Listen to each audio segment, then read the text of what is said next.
Mayor DeSousa, honored guests, ladies and gentlemen, mesdames et messieurs, I cannot tell you what a special opportunity this is for me. I could not be more delighted to be here. Delighted, first of all, to be in this place, Ville Saint-Laurent, a part of Montreal which means so much to me. I grew up not far from here, and I can tell you it was a wonderful place to grow up, with a real sense of community. I am also a proud alumnus of Vanier College. This school's wonderful teachers helped to shape and guide me, as I know they shaped and guided so many of you. No less importantly, I am delighted by the purpose of this gathering, which not only marks the 25th anniversary of the Vanier Symposium, but highlights the college's endorsement of the Watershed Never Again Declaration. As a board member of the Raoul Wallenberg Center for Human Rights, I am acutely aware of the need for advocacy to constantly renew our collective pledge to work to create a world where tolerance and mutual understanding prevail over injustice, distrust, fear, and those who cynically aid and abet those destructive impulses. Finally, I am delighted and humbled to be given the opportunity to work in common cause with a particular person, Irwin Cotler. I could read off his amazing biography, his stellar education, his exemplary service as a member of Parliament from 1999 to 2015, representing Mount Royal, his extraordinary tenure as Minister of Justice and Attorney General, and of course his founding of the Raoul Wallenberg Center for Human Rights. But undoubtedly, you knew all of that.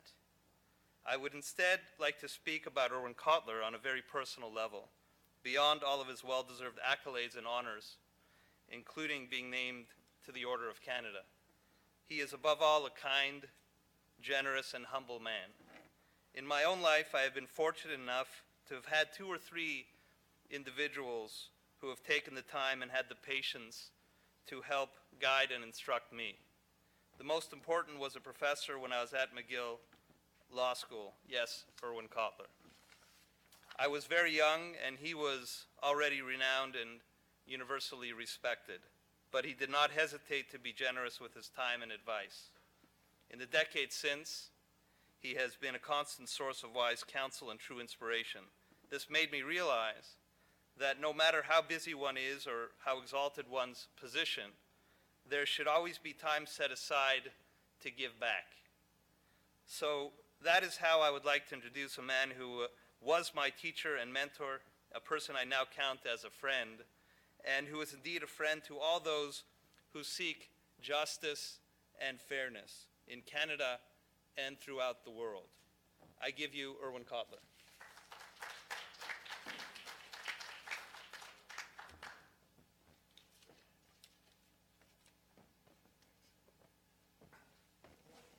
Thank you, Jay. I'm delighted that I'm up here in a panel with Jay and Alan DeSousa. At least those are 2 faces you haven't seen during the conference. I'm at this point on the precipice of becoming boring and a burden.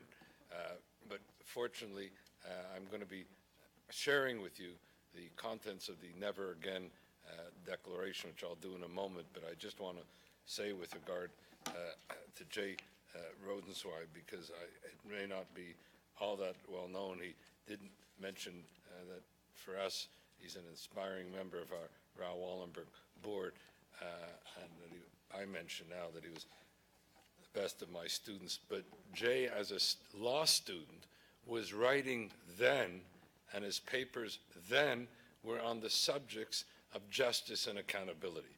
In other words, the very themes of this conference were already the subject matter of his papers and were already in his consciousness and his prospective advocacy at the time.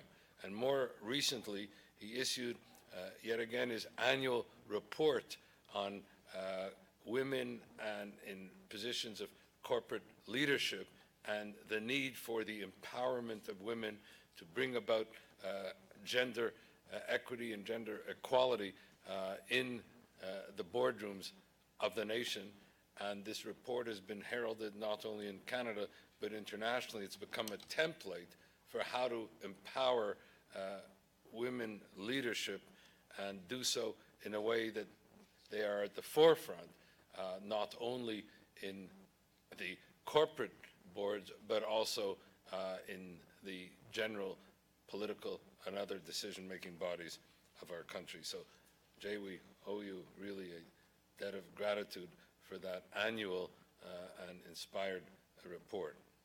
Let me turn now to the Never Again Declaration. This generation grew out of a conference held little less than a year ago at Jagiellonian University in Krakow, Poland. The conference, the symposium was titled the Double Entendre of Nuremberg, the Nuremberg of Hate and the Nuremberg of Judgments. It was taking place then on the occasion of the 80th anniversary of the Nuremberg race laws, the state-sanctioned incitement to hate which became precursor and prologue to the Holocaust, and on the 70th anniversary of the Nuremberg trials, which became the foundation for the development of what has come to be known as international human rights, humanitarian, and criminal law. And so, at the conclusion of that conference, which had a Supreme Court judges panel, which included Justice Rosie Abella from our own Supreme Court, which had a Justice Ministers panel, which included Luis Moreno Ocampo, the first special prosecutor of the International Criminal Court, and which had a scholars panel, which included leading scholars and academicians like Professor Alan Dershowitz. The assembly there of scholars and judges and lawyers and survivors and the like, and one of the most moving pieces of that conference was the survivor testimony, unanimously adopted the following declaration. I'm only going to read excerpts from it. It's interesting how it dovetails with, if not reaffirms, what have been the lessons of the last 2 days. From the preamble, I'm just going to excerpt from the preamble where it says, whereas genocide is the most insidious and destructive threat known to humankind, the ultimate crime against humanity, a horrific and unspeakable act whereby state-sanctioned incitement transformed hatred into catastrophe.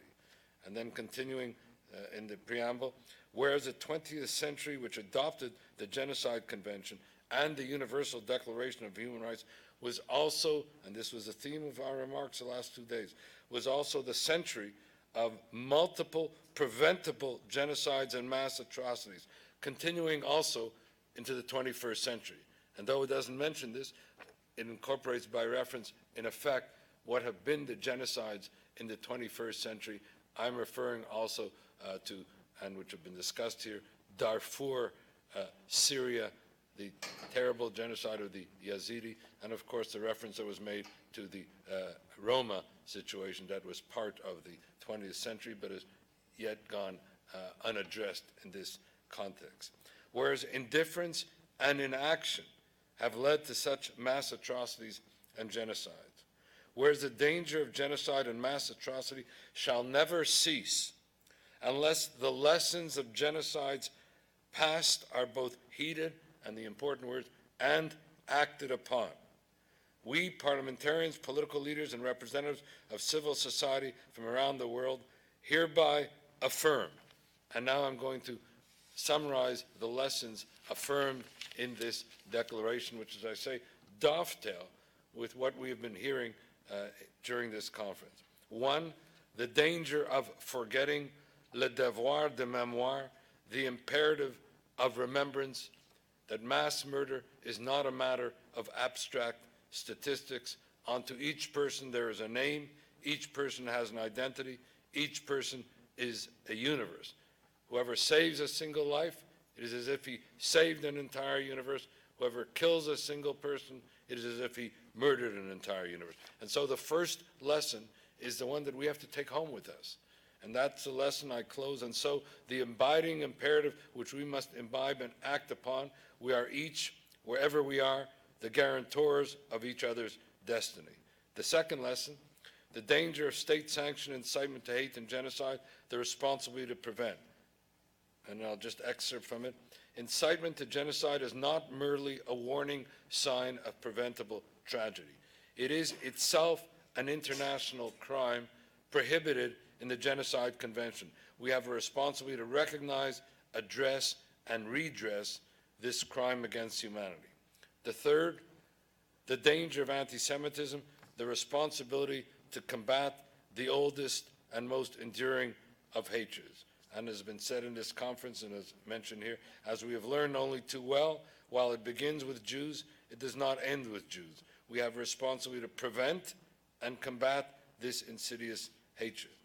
Number four, the danger of Holocaust denial, the responsibility to repudiate false witness, the ultimate Orwellian inversion. The Holocaust denial movement whitewashes the crimes of the Nazis as it excoriates, quote unquote, the crimes of the Jews. And we have talked here in this conference about the dangers of genocide denial, be it also the denial of the genocide of the Tutsis, and that we have a responsibility to unmask the bearers of false witness. Number five, fifth lesson, the perils of indifference and inaction in the face of mass atrocity and genocide, the responsibility to protect. For indifference and inaction, and this was cited from Elie Wiesel, always means coming down on the side of the victimizer, never on the side of the victim. And then the important part of all this, that what makes the genocides in Rwanda and Darfur so unspeakable is not only the horror of the genocides, which are horrific enough, but that these genocides were preventable. The international community cannot be bystanders to such horror. We must act. Number six, the danger of impunity, the responsibility to bring war criminals to justice. Impunity only emboldens and encourages the war criminals and the war crimes. Number seven, the danger of la trahison d'éclair, the betrayal of the elites, the responsibility to speak truth to power. The Holocaust was made possible not only because of the bureaucratization of genocide, but because of the complicity of the elites, doctors, lawyers, judges, educators, faith leaders, engineers, architects, and the like. Number eight, the danger of assaults on the vulnerable and powerless, the responsibility to intervene. That it is our responsibility to give voice to the voiceless, to empower the powerless. Indeed, it is revealing that amongst the first group targeted for killing were the Jewish disabled, reminding us yet again of the need to prevent and combat injustice. Number nine, the danger of violence against women, the responsibility to prevent and protect.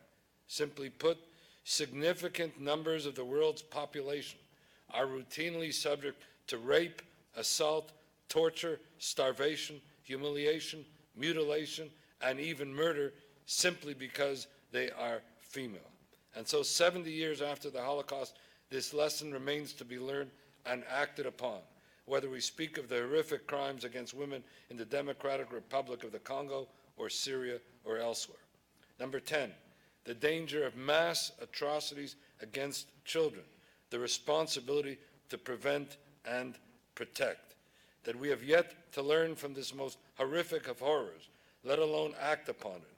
Millions of children the world over continue to be subjected to arbitrary detention, torture, enslavement, cruel, inhumane, and degrading treatment and punishment, execution, and recruitment as quote-unquote child soldiers incited to terrorize and kill others.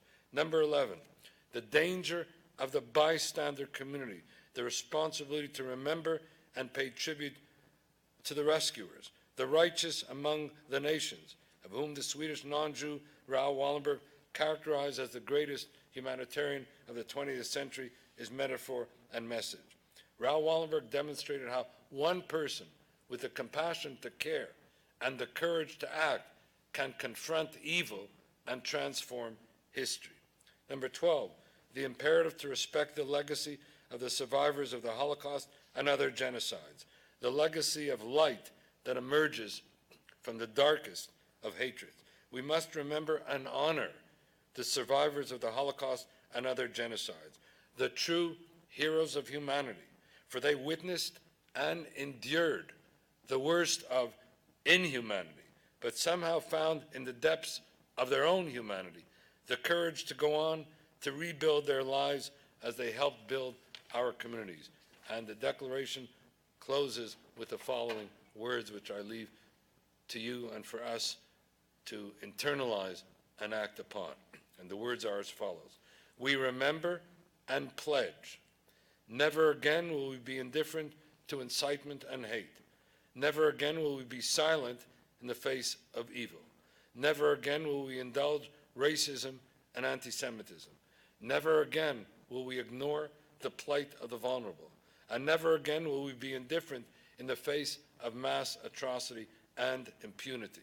We will speak up and act against indifference, against racism, against hate, against anti-Semitism, against mass atrocity, against injustice, and against the crime of crimes whose name we should even shudder to mention, genocide, declared and adopted at the International Legal Symposium at Jagiellonian University in Poland on the double entendre of Nuremberg, the Nuremberg of hate and the Nuremberg of justice, May 4th, 2016, and reaffirmed here at this Conference on Justice and Accountability today. Thank you.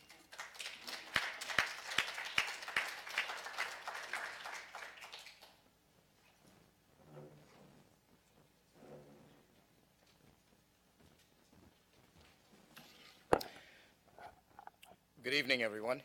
It's a hard act to follow, Professor Cotler, but I do want to say thank you for the invitation, and great to be on the same panel as Professor Cotler. Jay, to everyone who was here, thank you very much for the invitation. I realize in baseball terms, I'm the last batter in the lineup. So not that I'm going to be the last out, but the last batter. And I just want to take the time to thank the organizers of the conference here today on justice and responsibility to have invited me here to be a participant at the end at this time on what I think is a very important event.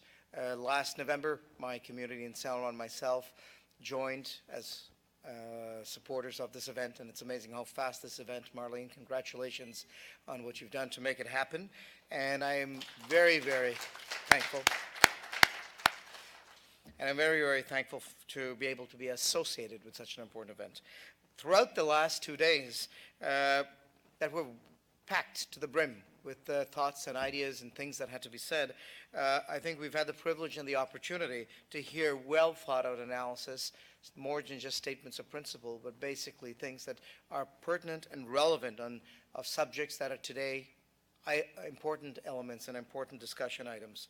And I want to raise my hat to Vanier College, because the institution of Vanier College that plays such an important role in our community had the leadership foresight to be able to get involved and to recognize this 25 years and to put its money where its mouth is to actually organize it and to make sure it actually happens. So thank you, Vanier, for playing that leadership role in our community. More than ever, the themes of justice, the themes of social responsibility, inclusion, the fight against discrimination are subjects of the day and the world that we live in day by day. We see the media reminds us often of our responsibilities with regard to our country, responsibilities in terms of whichever organization we're part of, but also our responsibilities as individuals. And we live at a time where to plead ignorance is just not acceptable nor excusable. It's impossible for us to close our eyes, impossible for us to pretend that these problems just don't exist, that they're happening somewhere else, and even sometimes when they're happening just in our own backyard. And I think the media also relays us in this time of real time, time after time on the international scene, what they see. And they hold up to us a mirror that we try to look in terms of what the reflection is. And the questions we have to ask ourselves is, are we at ease with what we see in the mirror? Can we continue to ignore the injustices, the inequities that are happening all around us and sometimes even in our own communities? And if the response is no to that, then how can we intervene? What's the fine line between help and interference? I don't think these are easy questions to answer. They're delicate questions that the panels time and time again have brought up and have been hopefully being able to guide us as we use those as points of reference as we make our day decisions, but also the deciders, the people who are making decisions in our communities and our countries make these decisions. I can speak as Mayor of Saint Laurent, and I can only say how glad I am that we have this opportunity to take the step back and to reflect and to remember. If we don't do that, we not only do our communities a disservice, but we're not true to ourselves as individuals.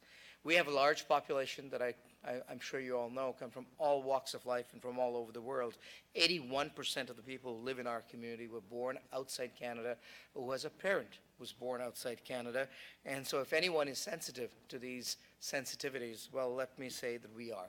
Because day by day, whenever something's happening across the world, the media brings it into the living rooms of people who live in Saint Laurent, and they see it live on the screens. They feel the same emotions. They see the pain and the anguish happening there, and it affects the social tissue and the fabric and how people feel in our community, even though these are happening, thousands of kilometers away. Since our foundation in Saint Laurent, our population has always been open. We've opened our arms to welcome people from all over the world. The numerous waves of immigration, the numerous events that happened worldwide, the numerous refugees that came back here and found safe and security and a safe haven in our community.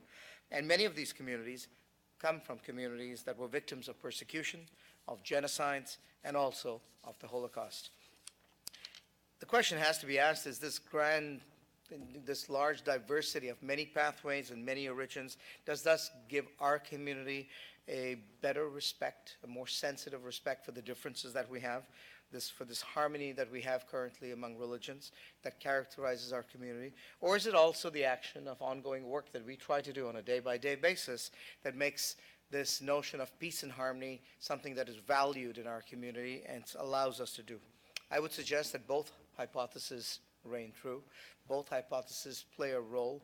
Where people come from gives them the understanding of how to be, of the values that are important to understand, but also what they experience here and the local leadership and the leadership that we have also play a large part to make sure that these things are not forgotten, isolated, and kept aside.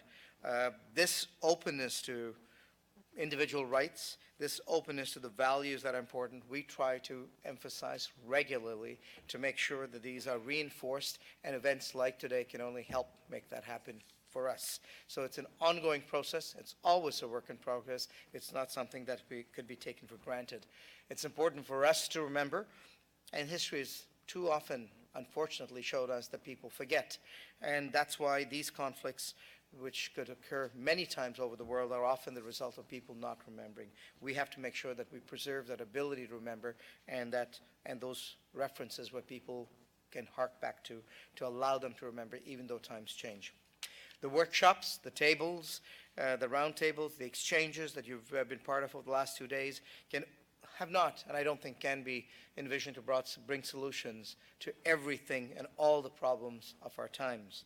But it's clear that it gives us a time to reflect. It gives us a chance to nourish our reflections among the decision makers, among the students, among the people who have taken the time to be here. And it gives us that reflection to also think about what happens in our day-by-day lives, because this is not something that happens that's a one-off. It's something that happens on a day-by-day basis, that these thoughts have to be nourished, cultivated, and encouraged, not just in our institutions, but in our families, in our neighborhoods, among the people who make part of our community, all the way down to each and every one of us. So the witnesses, the stuff that we heard today brings us not only a renewed sensibility to our choices in our decisions, but I must say also that it also harks to the work that has begun. I think each and every one of us de facto becomes advocates for social justice, advocates for social responsibility. And that's why I want to thank the organizers. I want to thank the guests. I want to thank the people who participated in large numbers over here today for helping us along this way to become these advocates that hopefully as we move out of here into our weekend, into the day-by-day routine that takes us away from it, that we retain parts of this and helps us become the advocates that the people in the conference would have wished for. Thanks again. Thank you very much for all the time and the people who have taken the time to stay all the way to the end. I think we thank all the people involved, and I want to say how proud I am to be able to bat cleanup. Thank you.